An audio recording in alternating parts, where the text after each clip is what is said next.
As Eddie mentioned, we're talking about Garmin Smart Charts. I'll start with a little bit about me. So my name is Benjamin Hug.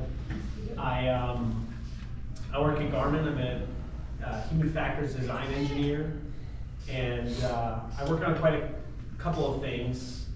When I first got there, I started working on Garmin Pilot Web, which we recently released, and then working on mobile as well, and Smart Charts as well.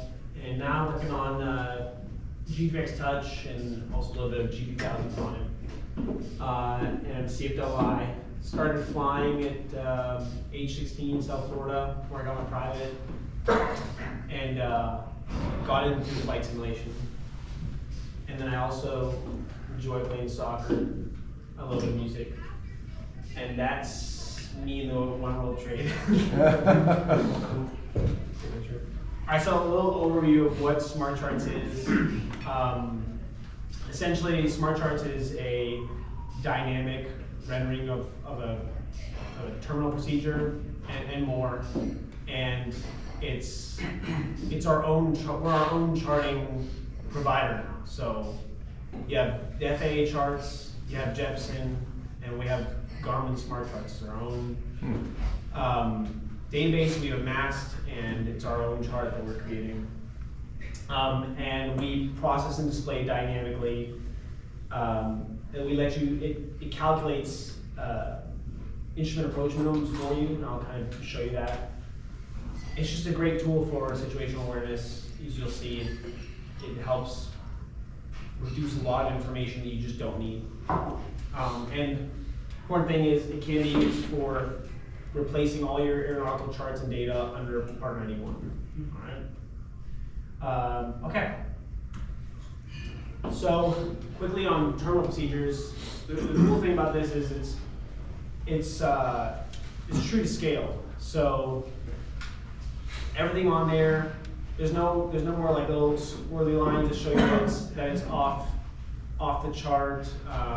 Everything's there. You'll see approaches where the MSA is not even, the airport's not even within the MSA, or the approach isn't even within the MSA, and I think that's interesting. But it shows you everything: feeder routes, transitions, missed approach procedures, procedure turns, reference radials, everything. And we also have a dynamically drawn VSD, whether you're shooting precision, non-precision approach, and geo-reference, so you'll have your own ship on there. Yeah. So, quick little comparison here. I have the downtown airport ILS 19.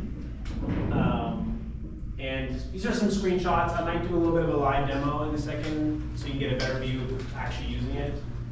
But here's just a quick overview of the chart layout. It's quite similar. You can see a lot of stuff is kind of condensed down because you don't need it at the moment. All those details at the top in the briefing strip, you can look at it and then put it away. All right. And then you have your plan view and your profile view, so it's still very familiar. So, like I said, the plan view is true to scale. So this example, you can see we have the off, the not true to scale indication for the fully VOR.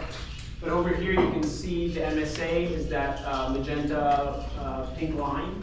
You can see it's all the way onto the side. You can see the missed approach procedure, which is the orange route, all the way to Pica, is completely all the way off to the west of the procedure. So it really just puts that into perspective.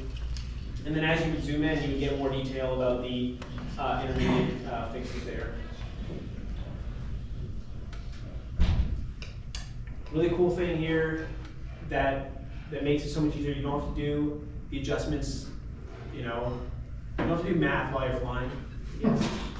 You pick your approach category, which is typically Bravo for most of our airplanes. The 172s might be flying in Alpha, and then you just pick which type of approach you like to fly in this case.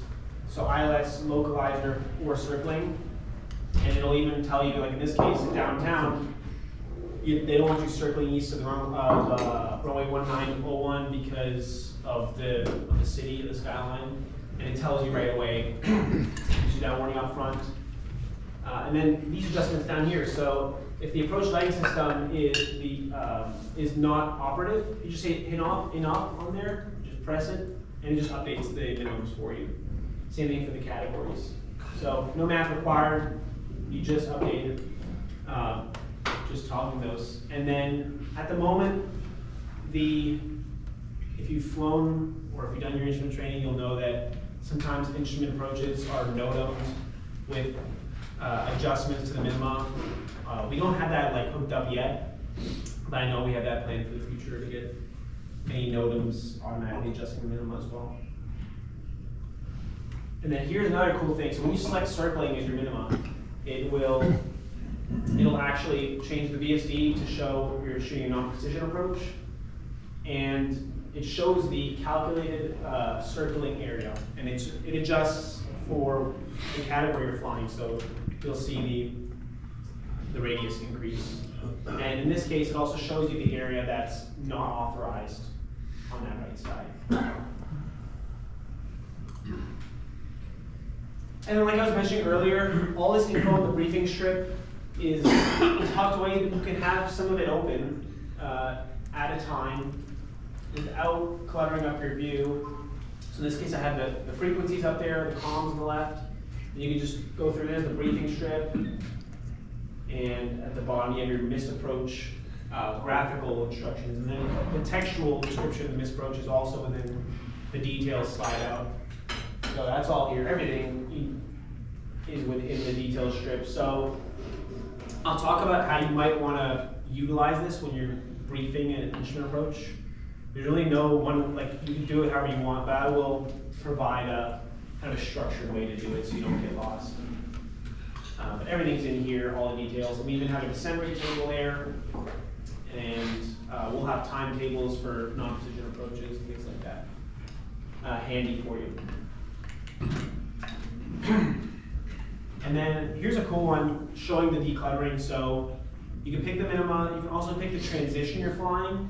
This is the ILS 99 into MCI with RNAV legs, so GPS legs that take you onto the localizer. And I mean, if you look over at the Garmin chart, it's an absolute mess of waypoints. And you know, if you need to find some piece of information that you briefed quickly back over again, it might take you a second, especially leading into that really crowded area there where the localizer is. So it's quite powerful how it can just simplify that information for you. And then another big piece that I think is quite overlooked with Smart Charts that I got to work on quite a bit myself, in terms of the user interface, is airport diagram, which is basically our newer version of Safe Taxi there, where we have runway markings, airport markings as well. One thing that I'm pretty proud of is I drew all the approach lighting system lights myself. So those are there. They're true to length, but they're iconic in nature, so they're not a one-to-one exact representation. Otherwise, you just wouldn't be able to see them very well. But they're true to length, and they show you what the approach lighting system will look like. And then one of my favorite things is the alternate minimum tab here. So when you're instrument flying and you need to pick an alternate, you have to check if that airport applies as an alternate for you. What you'd have to do is you have to go look at the approaches the airport has, go into each approach plate, and see if it applies or if it has alternate minimums with the symbol. And here, all you gotta do is a one-stop shop. You come here, and you can just see every runway, every approach. And this is executive, and you can just see on here. So runways with no applicable alternate minimums are not listed, is what it says at the bottom there. And you can see the two localizer approaches, 3.6 and 1.8, are not there. So that's immediately not something you can use to fly an alternate. So if you didn't have GPS, you couldn't list. You could only shoot localizer approach. You can't list executive as your alternate. So it's that straightforward. And then another place where this really shines with its decluttering, when you select a transition, you select runway, it's arrivals and departures. I think a really crazy example here is the Roebuck 3 arrival into Boston, which I know we're not flying, but I think it's a good example to point out. But if you look at the Roebuck arrival, it's 3 pages long and in different segments, and you can just see it all at once. And you can take the transition, and if you know if you're landing south or east or north, you can simplify it down. You know, airline pilots are, you know, typically like highlighting the segment so they can look through it a little bit quicker. You don't have to do that here. So it's just so much easier to read. So take it to kind of Q&A, and then maybe I'll put it on the iPad here and just show you guys how